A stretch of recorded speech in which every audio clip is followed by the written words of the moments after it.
Hi there, you're at Lit Literature with Veronica the Witch, and in this video I'm going to go over my personal experience with Takane and Hana. I am rereading volume 7. I think the last volume that I read was volume 9, and that was back in November of last year. I do have this tendency to have entire sets of manga, but to stop myself when I feel like I'm reading it too fast so that I can save the story. The moment I read the first volume, I knew I had to have the rest. I absolutely love these two together. They're hilarious. I want to know how the relationship is going to progress.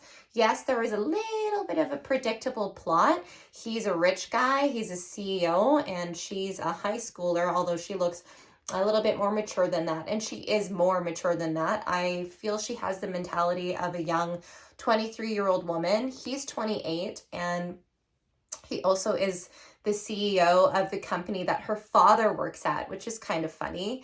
Now, they go through a lot of dynamics and scenarios that aren't overly predictable with their kind of profiles. You would think that the story is pretty predictable. Rich guy falls in love with commoner. She's shy, he's powerful, but it's kind of a power flip. She's the one who's very outgoing and confident, and he's kind of a little bit of a shut-in hard worker.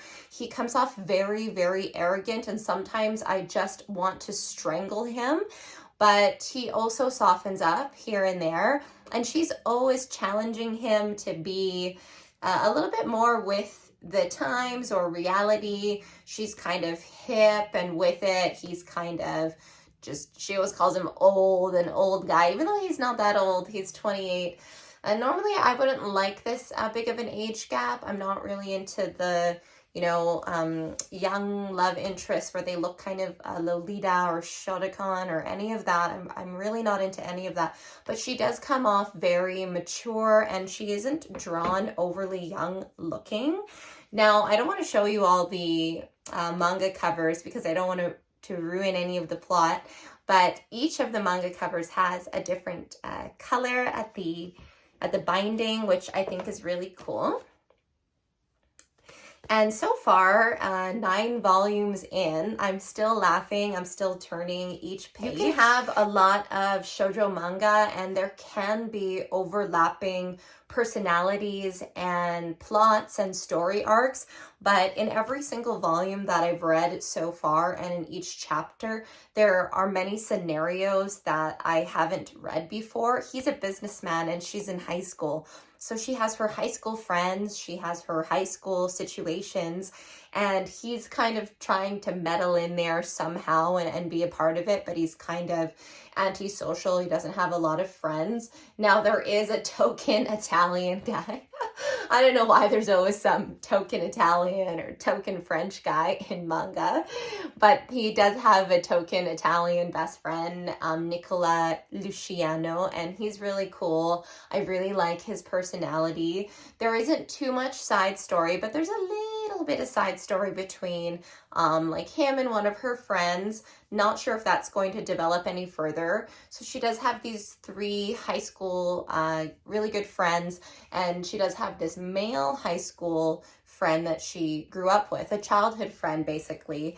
And it's kind of endearing because I think he has feelings for her. I'm not too sure what kind of feelings he has for her, but he obviously has strong feelings for her. And it's kind of bittersweet because he seems like a really good love prospect for Hana, but I'm really rooting for them, and I have a pretty good feeling they're going to end up together, being that I've seen the cover arts of the final volumes. But there are 18 volumes. This is a generously long manga. Some mangas only run till 10 or 12. I'm wondering if after 10 there will be some repetitive story arcs. I hope not. I did find that there were some in Oran High School Host Club because they are in high school. So there was, a couple competitions, couple festivals, repetitive things that would happen throughout high school. And this is in between the two. There are scenes where he's at work, and there are scenes where they're at her parents' house, There are scenes where she's in high school. So there's a lot of different backdrops to draw off of. I think the best part about this manga and the reason why it's such a page turner is because these two are really truly complete opposites. And she is frisky and edgy and challenging. And I kind of want to date her. She's such a strong personality type. And he's kind of like a little puppy to me.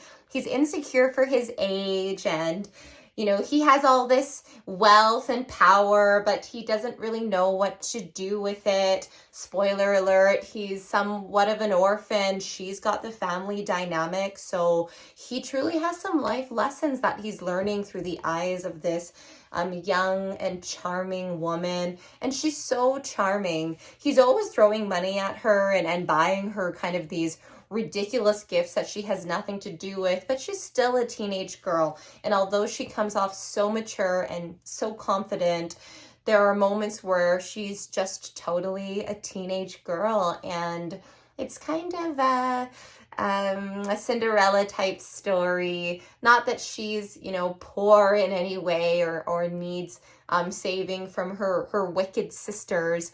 And she does have a sister, an annoying sister. That's a token character in manga as well, the annoying sister.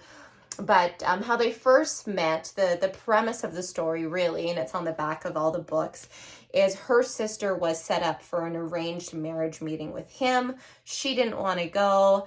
This is feeling a lot like The Business Proposal on Netflix. Not sure if you've seen that. It's a Korean rom-com drama. It's very, very good. It's very entertaining. But anyways, the sister doesn't want to go. She sends little sister, and I'm pretty sure it's a love at first sight for him. She's pretty cheeky in the meeting, and yeah, I don't know where these two are going, but I'm excited to see them in more scenarios.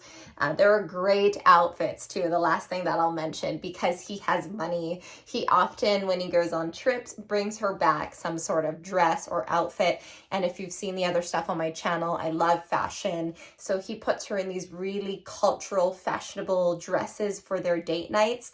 And she looks so stunning and so adorable in all of them. So thank you, Takane, for that. I guess you're good for dressing her up. He really does make me mad though in some of the volumes, and there are moments where my boyfriend looks over at me in bed and he just chuckles because I'm like, I hate him. And I think I've said that a few times. So drop in the comments below if you've read this manga all the way to the end, and if you loved it. Did it fall flat? Are you thinking of picking it up? Are you reading it? What are your favorite manga suggestions? And subscribe to my channel for more content like this. Interact to help my algorithm, please, and enjoy reading this week.